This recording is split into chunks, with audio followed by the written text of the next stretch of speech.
Dans un hangar discret à la périphérie de Ouagadougou, l'acier brut jaillit sous les presses façonnées par des ingénieurs déterminés. Ibrahim Traoré, à la tête du Burkina Faso, décide de briser la dépendance militaire du pays en forgeant ses propres armes. Ce choix radical pourrait-il redéfinir la place de l'Afrique sur l'échiquier mondial de la défense? Le plan, d'abord perçu comme une utopie, commence à prendre forme et avec lui la promesse d'une indépendance qui va bien au-delà des simples mots. Ibrahim Traoré ne s'est pas contenté de dénoncer la dépendance de son pays envers l'armement étranger. Il a engagé le Burkina Faso sur un chemin semé d'embûches, celui de l'autosuffisance industrielle. L'objectif est clair: transformer une nation sans infrastructure militaire lourde en un producteur d'armement opérationnel en 36 mois. Si ce projet réussit, il pourrait bouleverser l'ordre mondial de la défense. Pour des pays comme le Burkina Faso, où les défis économiques et sécuritaires sont immenses, ce pari semble presque insensé. Pourtant, l'État burkinabé a commencé à assembler ses propres pièces, à former ses ingénieurs, à installer des lignes de production secrètes.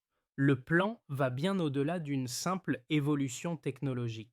Il s'agit de briser une chaîne de dépendance qui dure depuis des décennies. Le véritable enjeu n'est pas seulement la fabrication d'armements, mais la possibilité d'une Afrique qui décide de ne plus attendre l'approbation d'acteurs extérieurs. Pour la première fois, une nation affirme qu'elle cessera de demander la permission pour se défendre. Le projet d'Ibrahim Traoré, qui semblait irréaliste au début, commence à prendre forme avec des résultats étonnants. En 2024,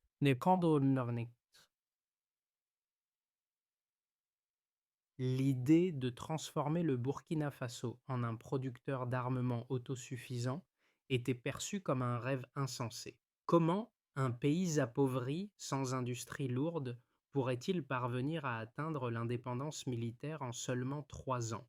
Et pourtant, le gouvernement a lancé des chantiers discrets, invisibles aux yeux des observateurs étrangers. Dans des hangars anonymes, des ingénieurs burkinabés, parfois formés à l'étranger, assemblent des pièces d'armement. Le pays qui, depuis les années 1960, dépendait des importations pour ses besoins militaires, commence à fabriquer des armes localement, des fusils, des munitions, des drones et même des véhicules blindés. Ce changement radical s'appuie sur une simple idée: l'indépendance ne se décrète pas, elle se forge. Derrière chaque pièce d'armement, chaque drone produit, une vérité plus profonde émerge. L'autonomie du Burkina Faso est avant tout un message à l'Afrique et au monde entier. Le continent peut se défendre et se protéger sans attendre l'aval de puissances extérieures. Le projet n'est plus uniquement une question de sécurité, mais de dignité et de souveraineté. Des chiffres parlent d'eux-mêmes. Entre 2022 et 2024, les importations d'équipements militaires ont chuté de 73%, une réduction de près de 200 millions de dollars.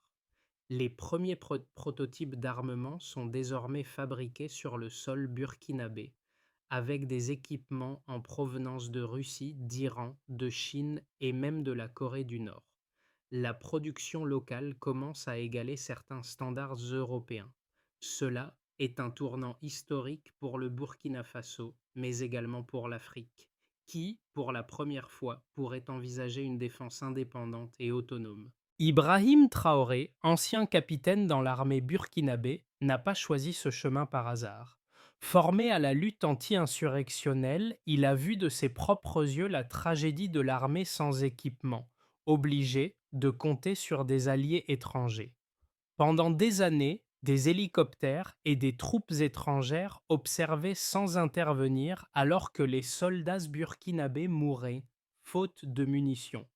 Cette réalité a été un point de rupture pour Traoré, qui a compris que la souveraineté d'un pays ne peut être assurée que lorsqu'il est capable de se défendre par ses propres moyens. Sa vision n'a pas seulement consisté à renforcer l'armée, mais à transformer l'économie et l'industrie du pays. En annonçant son plan ambitieux, il a clairement établi une ligne de rupture avec des décennies de dépendance. Dès ses premiers mois au pouvoir, il a mobilisé les ressources nécessaires, recruté des ingénieurs et fait appel à la diaspora africaine pour construire une infrastructure industrielle militaire locale. Mais au-delà des équipements, Traoré a misé sur un changement de mentalité. La souveraineté ne se limite pas à des armes. Elle réside dans la capacité à construire, à innover et à s'autosuffire. Ce changement est palpable dans les usines en pleine expansion, où les techniciens et ingénieurs africains formés à l'étranger participent à la transformation industrielle du pays. Pour la première fois, des Burkinabés produisent non seulement des armes, mais aussi une fierté nationale. La révolution en cours au Burkina Faso n'est pas seulement technologique, elle est psychologique et symbolique. La dépendance devient un choix du passé. Le processus de transformation du Burkina Faso a pris un tournant décisif en 2023, lorsque le gouvernement a lancé la construction de 5 sites industriels de production d'armement sous couvert de zones de développement technologique. Ces sites, étiquetés à l'origine pour des projets agricoles ou d'infrastructures civiles, sont en réalité les noyaux d'une nouvelle chaîne de production d'armement militaire. Le 15 juillet 2023, un décret présidentiel classé confidentiel a tracé la feuille de route. L'objectif est de parvenir à une autosuffisance militaire dans un délai de 3 ans. Pour beaucoup, cela semblait irréalisable, mais pour Ibrahim Traoré et son équipe, c'était la seule voie à suivre pour garantir la sécurité du pays et briser le cercle vicieux de la dépendance extérieure. Les premières étapes de ce projet ont été discrètes.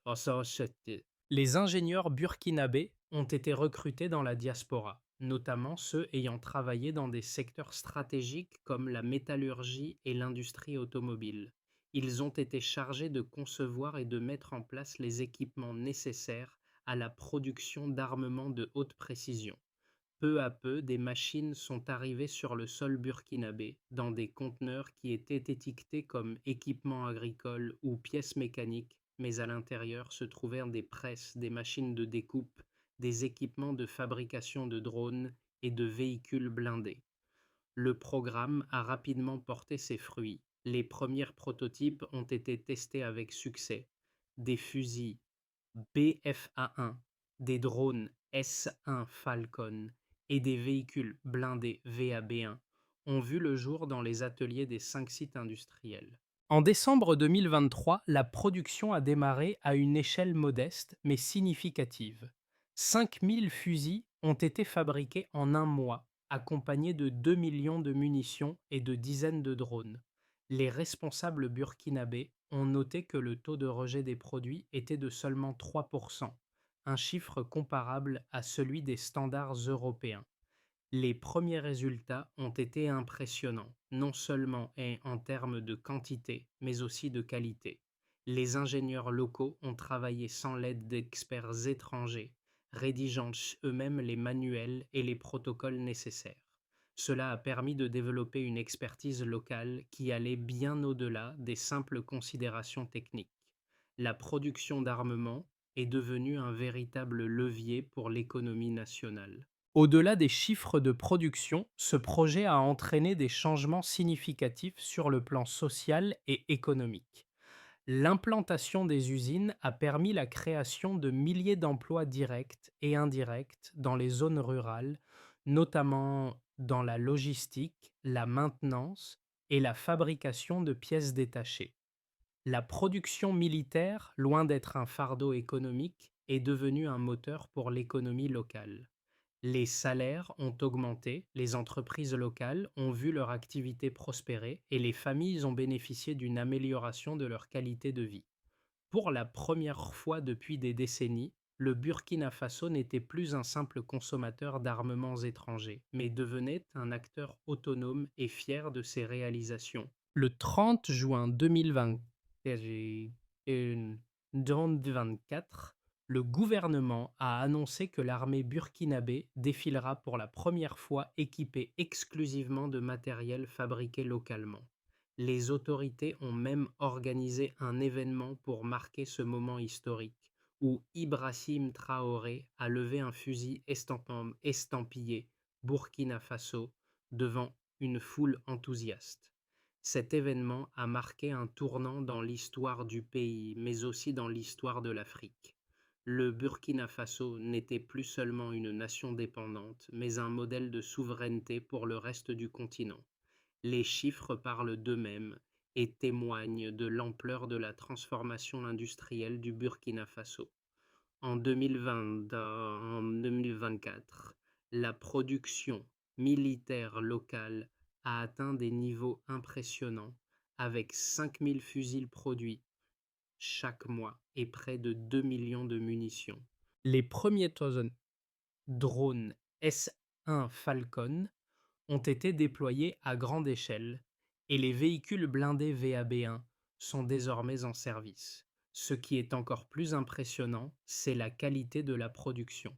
Le taux de rejet des produits dans les usines burkinabées est de 3%, un chiffre qui se rapproche des standards européens, et l'approvisionnement en pièces détachées est désormais assuré localement, sans dépendre des importations étrangères. En termes de production de munitions, le pays a connu une augmentation exponentielle.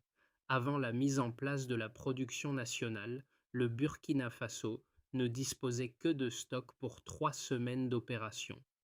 Depuis le lancement de la production locale, la capacité de stockage a été portée à 6 mois d'autonomie, ce qui constitue une avancée majeure en termes de sécurité et de souveraineté nationale. Le programme a également eu un impact considérable sur les finances du pays. Entre 2022 et 2024, les importations d'équipements militaires ont chuté de 73%, soit une réduction de près de 200 millions de dollars, qui sont désormais conservés dans l'économie nationale. Ce delta budgétaire a permis de financer l'extension des usines et la création de milliers de nouveaux emplois. En termes de croissance économique, le Burkina Faso a observé une augmentation de 18% de ses recettes fiscales grâce aux taxes prélevées sur la chaîne industrielle nationale. Ces résultats ont permis de dynamiser les économies locales, en particulier dans les zones proches des usines de production.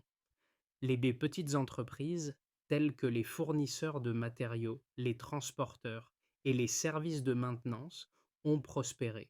De plus, la création de près de 12 400 emplois directs dans le secteur de la défense a entraîné la création de près de 45 000 autres emplois dans des secteurs connexes tels que la logistique et les services de support. Le programme a également généré un effet multiplicateur sur l'économie, avec chaque dollar investi dans le secteur de la défense générant 2,7 dollars d'activité économique secondaire.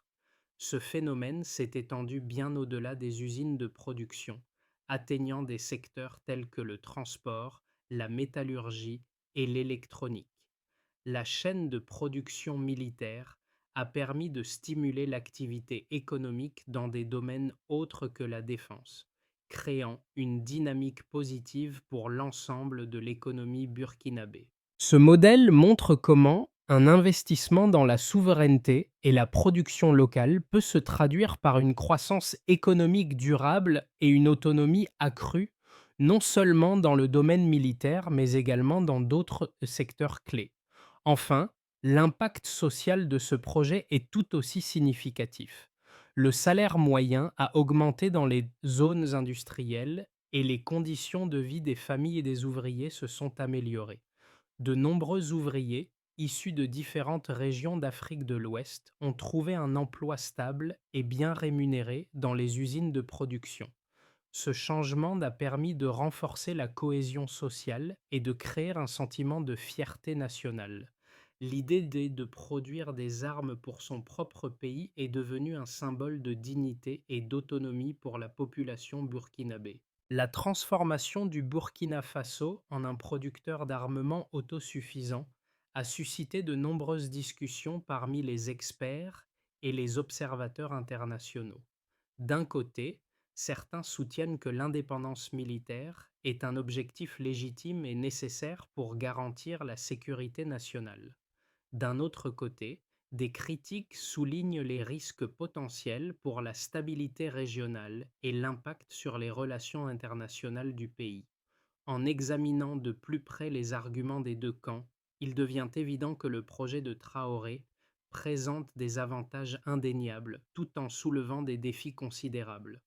Les partisans du projet mettent en avant le renforcement de la souveraineté nationale comme un facteur clé de la réussite du Burkina Faso. En arrêtant d'être dépendant des importations d'armements et en produisant localement, le pays réduit sa vulnérabilité face aux pressions extérieures.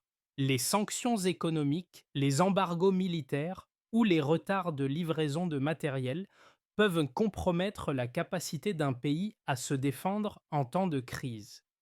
Le Burkina Faso, en créant une industrie locale, s'assure d'être autonome, capable de répondre rapidement à ses besoins militaires. Cette capacité à contrôler son propre approvisionnement en matériel militaire change la donne, non seulement pour le pays, mais aussi pour la région, en montrant qu'une nation africaine peut choisir son propre destin sans attendre l'accord des puissances extérieures. D'un autre côté, les critiques pointent les risques de prolifération d'armements dans une région déjà instable. La fabrication d'armements au Burkina Faso pourrait potentiellement encourager d'autres pays à suivre cet exemple, créant ainsi une dynamique de course aux armements en Afrique de l'Ouest. La montée en puissance des capacités militaires locales pourrait être perçue comme une menace par les voisins, notamment par des acteurs extérieurs qui pourraient voir ce projet comme une remise en question de leur influence sur la région. Par ailleurs, les experts soulignent que la production d'armements nécessite une surveillance rigoureuse pour éviter les détournements ou l'utilisation abusive de ces armes, surtout dans un contexte de tensions internes et de conflits dans la région du Sahel. Cependant, ces arguments ne tiennent pas compte de l'aspect plus profond de la transformation. La souveraineté militaire, en tant que pilier de l'autonomie nationale, ne se limite pas à la production d'armements. Elle touche à la construction d'une infrastructure nationale robuste, capable de gérer à la fois la production, la maintenance et la logistique des équipements militaires. Ce modèle va au-delà des simples préoccupations sécuritaires. Il transforme l'économie, crée des emplois et génère une prospérité durable. De plus, en améliorant les capacités locales de production, le Burkina Faso crée une dynamique de confiance et de développement qui pourrait renforcer les relations entre les pays africains en établissant un réseau de coopération technologique et industrielle dans la région. Le projet de Traoré prend une nouvelle tournure en 2024 lorsque le Burkina Faso atteint un jalon important, les premières démonstrations publiques de son indépendance militaire. Lors d'une parade en juin, Ibrahim Traoré lève un fusil estampillé Burkina Faso devant une foule enthousiaste, marquant la fin de décennies de dépendance aux armements étrangers. Cette image a circulé rapidement, non seulement dans le pays, mais dans toute l'Afrique. Un symbole puissant de souveraineté retrouvée, celui d'un pays qui cesse d'attendre l'autorisation de l'extérieur pour se défendre. Le message est clair. Le Burkina Faso ne dépend plus des puissances étrangères pour sa sécurité. C'est le début d'une nouvelle ère pour l'Afrique, une ère où des nations peuvent, à travers leurs propres ressources, assurer leur défense et refuser la soumission à des dictats extérieurs. Cette réalisation n'est pas seulement une victoire pour le Burkina Faso, mais un signal pour le reste du continent. Il est possible de redéfinir son avenir en prenant son destin militaire en main. Cette étape symbolique ouvre également la voie à une nouvelle phase de production et de coopération régionale, renforçant la position du pays dans un environnement géopolitique complexe. Le passage à l'autosuffisance militaire n'est pas seulement une question de sécurité pour le Burkina Faso, c'est un tournant économique et social majeur. en réduisant de 73% ses importations d'équipements militaires entre 2022 et 2024, le pays a conservé près de 200 millions de dollars dans son économie. Ces fonds, qui étaient auparavant consacrés à l'achat d'armements étrangers, sont désormais réinvestis dans des projets locaux, stimulants pour l'économie nationale. Le Burkina Faso a vu ses recettes fiscales augmenter de 18%, un indicateur clé de la prospérité générée par l'industrie de défense. Les usines de production d'armement ont créé plus de 12 400 emplois directs dans le secteur militaire et près de 45 000 postes ont été générés dans les secteurs connexes comme la logistique, la maintenance et les services de support. Le nombre de personnes bénéficiant d'un revenu stable a permis de dynamiser les économies locales, en particulier dans les régions rurales proches des sites de production. L'impact sur les conditions de vie des Burkinabés est également frappant. Dans les zones industrielles, les ouvriers qui fabriquent des munitions, des fusils et des drones bénéficient de salaires plus élevés et d'un accès à de meilleures conditions de travail.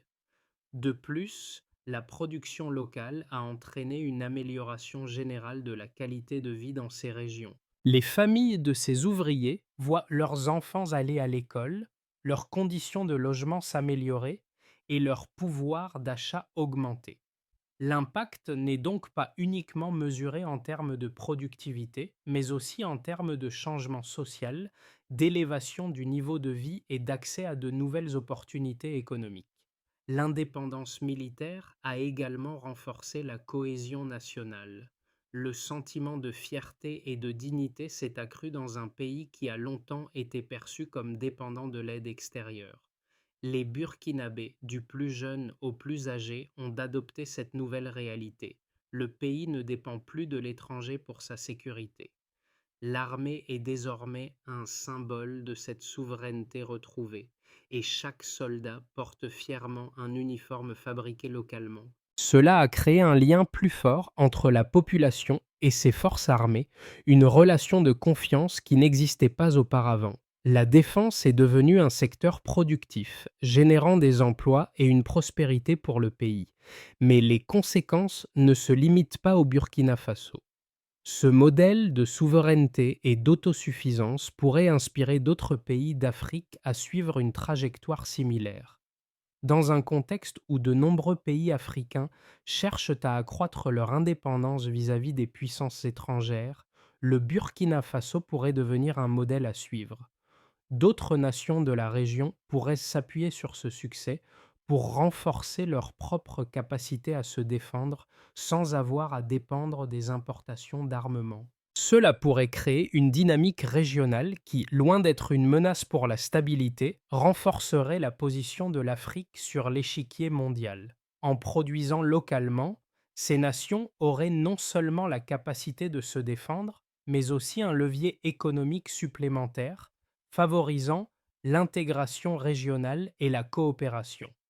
À l'horizon 2026, plusieurs scénarios se dessinent pour le Burkina Faso en fonction de l'évolution de son programme de souveraineté militaire. Le pays a désormais les bases d'une industrie de défense autonome, mais la trajectoire future dépendra de nombreux facteurs externes et internes. Voici trois scénarios possibles pour les 6 à 12 prochains mois. D'abord, dans le scénario de base qui porte sur la consolidation de la production et la stabilisation économique, le Burkina Faso parvient à maintenir sa production d'armement au niveau actuel, avec environ 6 000 fusils et 3 millions de munitions produits chaque mois. Le pays atteint l'autosuffisance en matière de défense tout en consolidant son industrie. L'exportation d'équipements militaires reste limitée, mais la production locale génère suffisamment de revenus pour soutenir l'économie nationale. Les recettes fiscales augmentent et le pays continue d'attirer des investissements dans les secteurs industriels connexes comme la métallurgie et la logistique. Ce modèle de production locale permet à l'armée burkinabé de fonctionner de manière totalement indépendante, sans pression extérieure. L'impact sur la stabilité interne est positif, avec une réduction des tensions internes et un renforcement du sentiment national. Le Burkina Faso devient une référence pour d'autres nations africaines en matière de souveraineté industrielle. Ensuite, dans le scénario optimiste qui envisage l'expansion régionale et la coopération avec d'autres pays africains, si le Burkina Faso réussit à élargir son réseau de coopération avec d'autres pays de la région, le modèle pourrait se transformer en un consortium africain de défense.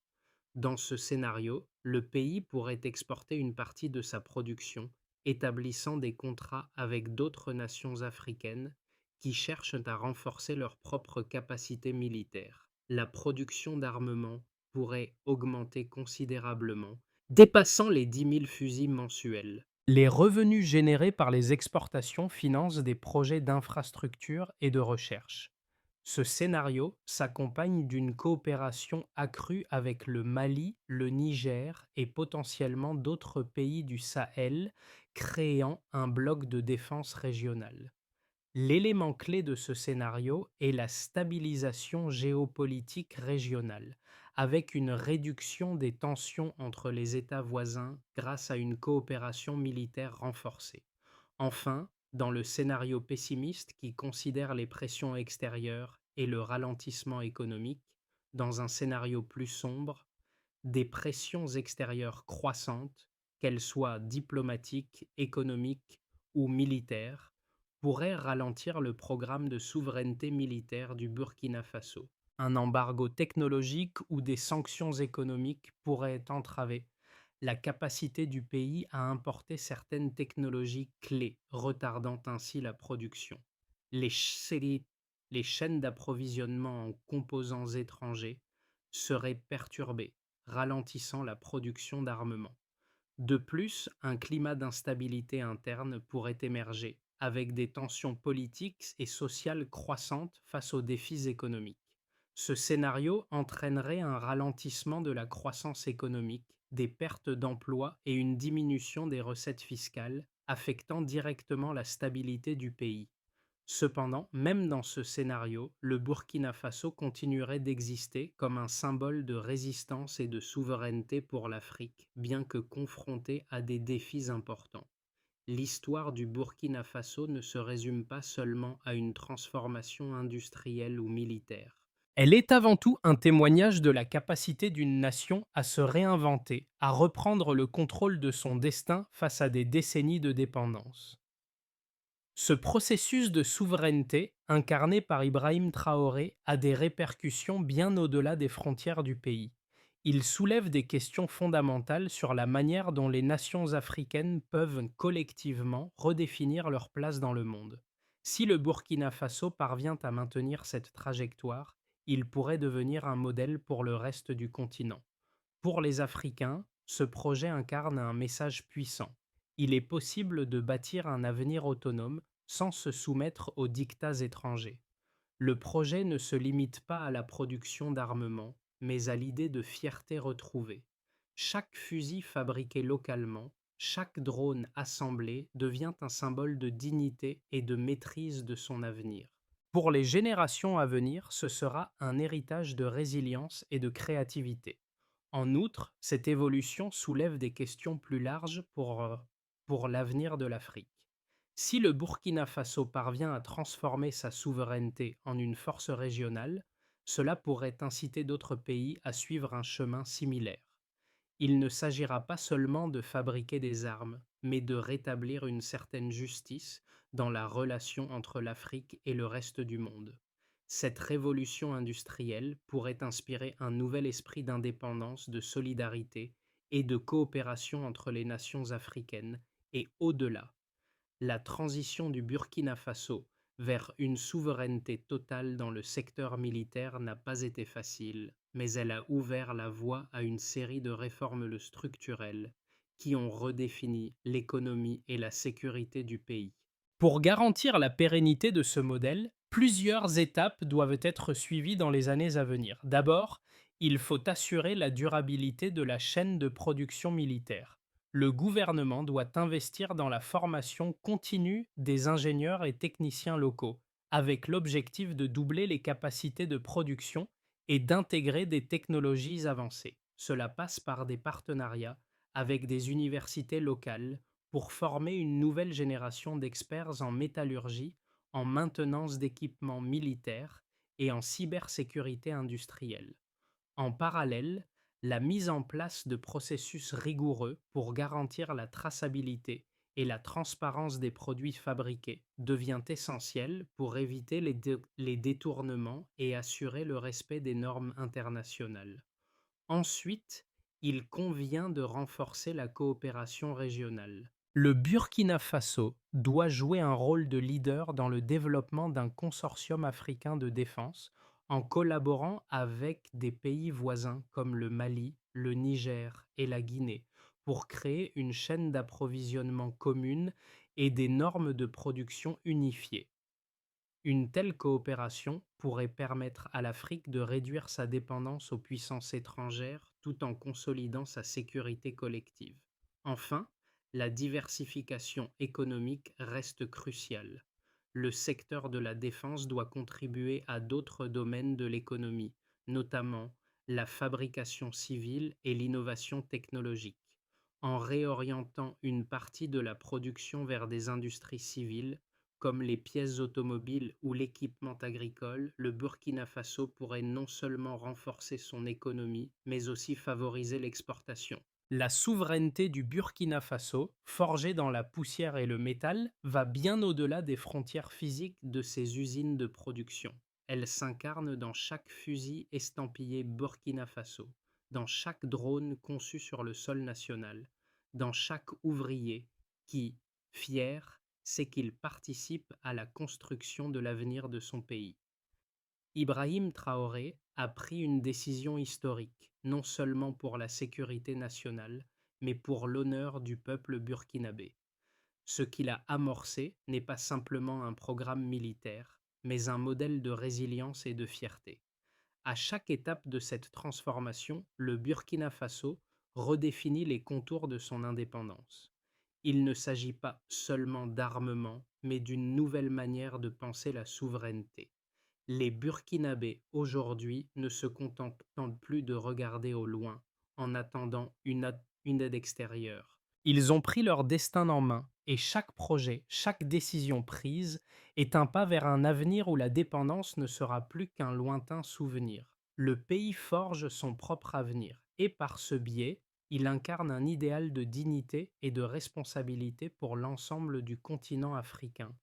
Le Burkina Faso, par son exemple, nous montre qu'il est possible de se libérer de la dépendance et de prendre son destin en main. Cette histoire de transformation n'est pas seulement celle d'un pays, mais celle de toute une région qui rêve de souveraineté et d'indépendance. Si un petit pays d'Afrique de l'Ouest a pu réécrire son histoire avec autant de détermination, pourquoi d'autres ne pourraient-ils pas suivre? Ce modèle peut inspirer d'autres nations à regarder au-delà des frontières et à envisager des solutions locales face à des défis globaux.